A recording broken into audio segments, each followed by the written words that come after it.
if someone's watching this video and they're struggling and things aren't going for them, what advice do you give them?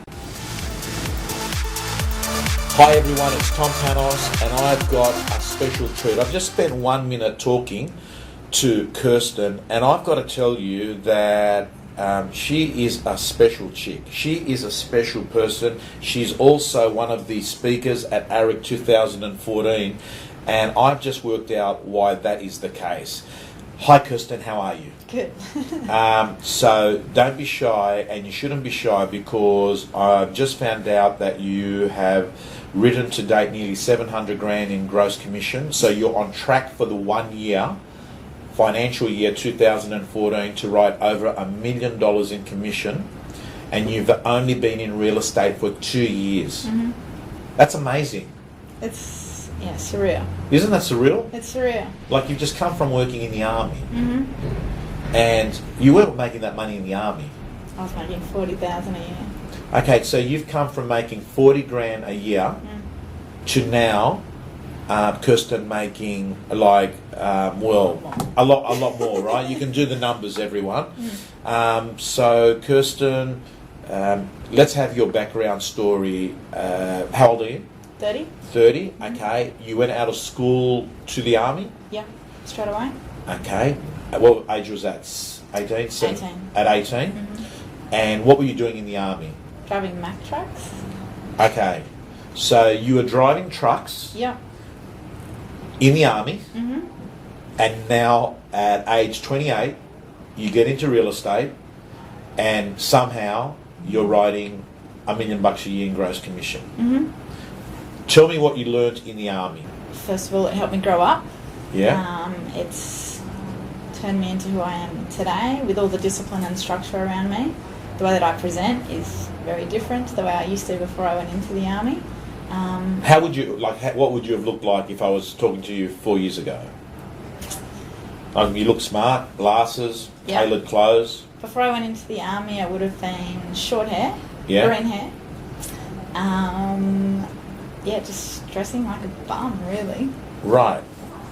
What's changed? Because I got the impression that your background, you weren't the perfect child coming up. You were robust, mischievous, troublesome. Was it like that right through your youth? Up until when I went into the army, yeah. Okay, so you've gone in, is that why you went into the army? Yeah, I had no choice. My Okay. mum had to sit me down in my nana and just say, if you don't change what you're doing, we're going to be putting you in your grave. Okay. So you've gone into the army to give you meaning and structure and process. Did it work? Yeah. Everyone thought I was a lunatic for going into the army. Everyone said I was not good with people directing me at all and telling me what to do. I was not good with that at all. So everyone thought I was a lunatic for going into the army. But for me, best thing I ever did. Right. Best thing I ever did. Okay, let me ask you this. You spent 7 years. What did you do after the army? Straight Into real estate. Straight into real estate. Okay. Sorry, I got injured in the Middle East. Right. Oh, you were in the Middle East? That's why I had to get out of the army. Right. In an accident or? Yeah, in an accident. I've been getting, I pretty much had to retrain myself how to walk. I got, pretty badly injured. I had to go through surgeries and rehab over a 2-year period and retrain myself to walk. How did you get into real estate? Whilst I was injured, I had to make a change in my career. I couldn't stay in the army anymore. I was being medically discharged, and I had to make a decision. That for me was going to be my life, and that changed very quickly. I went through some courses on a TAFE course because I only went through to year 10, and decided for whatever reason that real estate was something that I may want to pursue. No reason around that at all. I'd never thought about it before, but for some reason it just jumped out at me and I thought I'd give it a go. Awesome. Okay, so let's recap. You have got into real estate. It's day one. Did you know any people? No one. How many people have you got in your contact database now? Over 1,500. 1,500. Where did you meet these people? So through previous contacts, I've known a few people in the area. I've come back to the area where I grew up. And just by doing letterbox drops, by getting out there, talking to people, getting in with the schools and everything, and just, really talking to people. Okay. Next question is that, have you got a PA? I do. I've got my partner working with me full time. Yep. And what does your partner do, and what do you do? So she does all the admin. Yeah. I do all of the appointments and everything. I'm not in the office that much at all anymore, or I'm at home doing all of my calls. Because you've created a home office. Yeah. Okay. How many, you do a lot of calls? Yeah, so in the mornings I'm usually doing between 60 to 100 calls. Right. 60 to 100 calls every day? Every day. And what are you saying? It's generally me touching base with people in my pipeline now. It's not so much cold calling anymore, and it's just me touching base with them. If they've had an anniversary, or if I know that they've had a birthday on the day, it's just me ringing just to say happy birthday, or to touch base to see how things are going. If I know something's been happening around their life, it's not just me ringing to say you're selling. I'm not one of those agents. I like to just ring and connect with the people that I've been lucky enough or fortunate enough.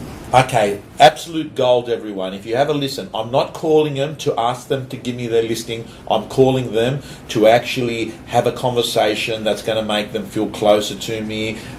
So some of the things that you do, you told me earlier on that you do an anniversary letter, and this is the anniversary of when they bought the house. Yep, correct. So I find out when they bought the property as soon as I do an appraisal for someone. It's as soon as I'm in that door, they're getting that card whenever their anniversary may be taking place through the year. We've just started that. It's working beautifully. Yeah? Yeah. Okay, so even if they bought it 15 years ago through another agent? Yep. You just send them saying, do you know it's been 15 years, congratulations? Yep, correct. Okay, how do you get their birthdays? If it's not on RP data, I confirm that when I'm there. If it isn't, then I'll ask them when they bought the property. But no, I mean the birthday. You said that you also call them on their birthdays. Oh, so I like finding out what star signs people are. When we get into that, it's just another touch point that I have with them. When we get around that, they generally tell me when their birthdays are, and I write that down. The way to get that out is I ask them what star sign they are. It's me trying to connect with them and get as much information out of them as I can. Do you follow star signs? Not really. No? Okay. All right. All I can tell you is everyone, whenever I tell people my star sign, they always say, they think that I've got the worst star sign in the world, Geminis. Oh. Yeah. You did your response there as well there. I'm a Leo. Leo. Okay. What are Leos known for? Going after things. Going after things. And on that issue, are you hungry? Very. What is your desire for hunger? What has made you hungry? I just want to be successful. I want to succeed. I want to prove everyone that's ever known me wrong. I want to prove them wrong. And you did feel that people had written you off in your earlier years. Yeah. We talked about it. Mm-hmm. The fact that academically you were not so good. Mm-hmm. School-wise, you moved up, changed schools. How many times? 4 times. 4 times? Yeah. So we're not talking about an ideal student here, are we? No. Okay. And what you're saying is, part of your success comes from your desire to prove that you would do something with your life. Mm-hmm. Yep, absolutely. Can I ask you this question? Mm-hmm. If someone's watching this video and they're struggling and things aren't going for them, mm-hmm. what advice do you give them? Anything that's happening in your life, you can turn it around. I've proven that time and time again, even through my school years, through me having the problems that I have through the army where I got injured. I could have given up. I could have given up very easily. I know people that have. A lot of people took their lives in the army due to things like what I've been through.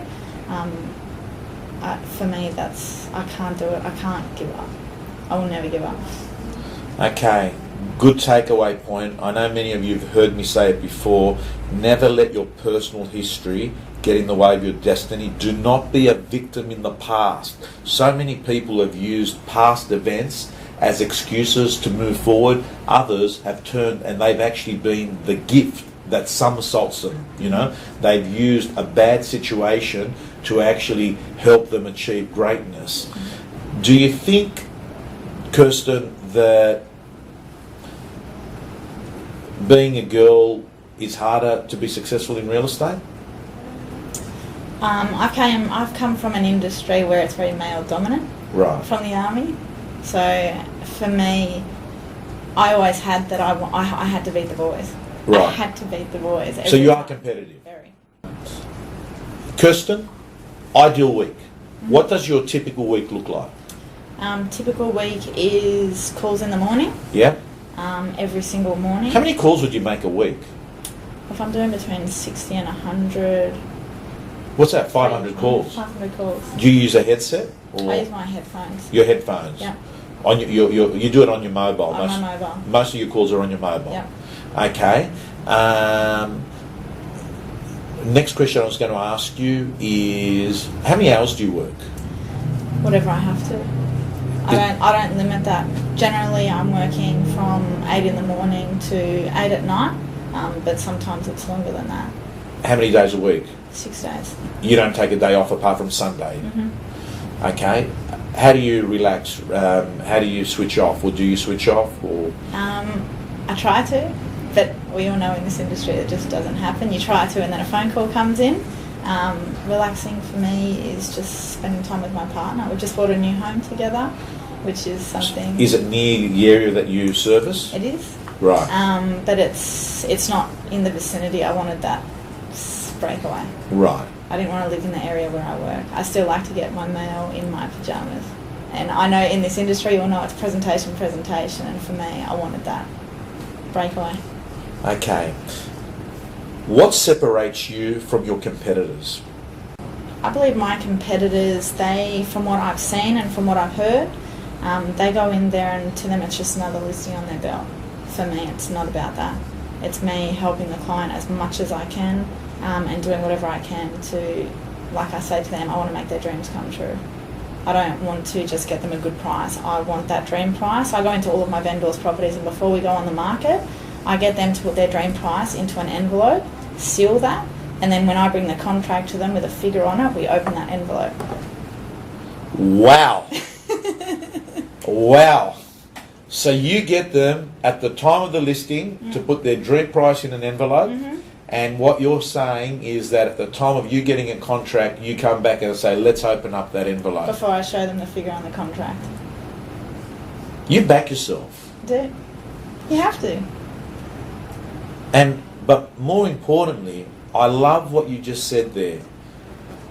You want to help them. Mm-hmm. It's not just about money with you, is it? No. I mean, because the money, you're getting 2, 3, 4, 5, 10 times what you were getting before. Mm-hmm. There's more to it than you, isn't it? Yeah. You love this job, don't you? I love it. You see yourself doing it for how long? Hopefully the rest of my life. Like they say, every time you go into a home where there's an older person until you're in a box. I can easily say that with this job. Wow. Can I ask you, at a listing presentation, any tips that you can give to our listeners to improve likability? How do they get? Be genuine. Be genuine? Be genuine. I walked into a listing presentation the other night and they were committed to going with this other agent. They said, look, Kirsten, you can come and see us if you like, but we've seen this agent, we really like this agent, we're going with this agent. As soon as I went into the listing presentation, that changed, and it was just by sitting down with them. By the time I left their door, they said, we're going with you. They were giving me kisses, they were giving me hugs, and it was just by sitting down with them, being genuine, being completely and utterly honest with them, and giving it to them, just giving them straight talk. I'm a big straight talk person. We went over the figures, over the marketing, everything that the other agent was offering them. And I showed them what we could offer them, and at the end of the day, they believed us more. Okay, to me it sounds like pretty simple. What you're saying is just tell people clear, concise truth about what's going on, and that's half the battle? So I went to AREC, my first day in real estate. It was in Sydney 2 years ago. Right. I went there, and you were talking. Right. And I remember, I don't know if it was you or someone else that was speaking, but the first thing they said to me, or the first thing I remember taking away from AREC was, don't recreate the wheel. Right. And it's the one thing I've stuck to ever since coming into the industry. I just look at what other people have done that have been successful, and I just do that, and I do it consistently. And the army taught you consistency, but didn't it? The army taught me to still polish my shoes. I Wow. still do that. You still polish them? Still polish them every morning. Looking good, looking good. We can't show you the video, but take my word for it. Might get a screenshot, put it up on Facebook. They do look very polished, and I will do mine later on today. Now, finishing off here, I want to ask you, what is the best advice Kirsten Mueller would give Kirsten Mueller if she was starting off in real estate again on day one? You said Eric was your day one back then. Don't recreate the wheel. What other pieces of advice would you give you now that you've got 24 months experience under your belt? Set those goals for yourself that to others they may say are unrealistic. Everyone told me when I became an agent that it was too soon. When they mentioned that to everyone in the office, because it was 6 months after me being in real estate that I had to become an agent, was because I was going under financially. I had no choice. I had to become an agent, otherwise I would have to leave the industry. My bosses decided to take that risk with me and they made me an agent, and from there it just took off. But it was me knowing that I could do it. I knew I could do it, and I love seeing the looks on their faces from everyone in the office that the look was they didn't think I'd make it. And I just wanted to prove them wrong. Well, I've got to tell you, you're speaking at ARIC this year, 2014, which I'm pumped about. The second thing I'll say is you've said something that's really important. Just because someone doesn't believe in your goal, what they're really saying is that they don't believe that they can achieve it.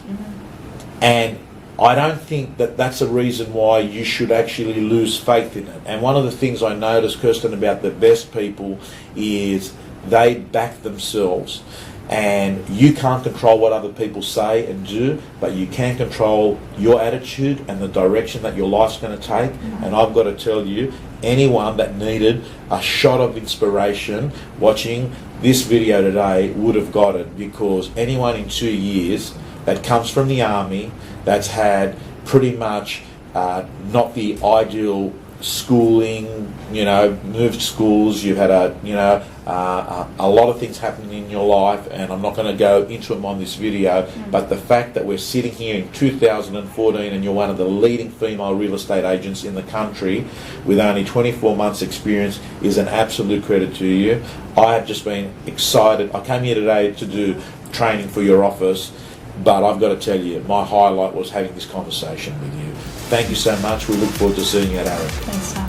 Thank you. Thank This guy was a truck driver about 8 years ago, has only been in real estate for 6 years, 7-figure agent, $1 million rider, on track to do that for calendar 2013.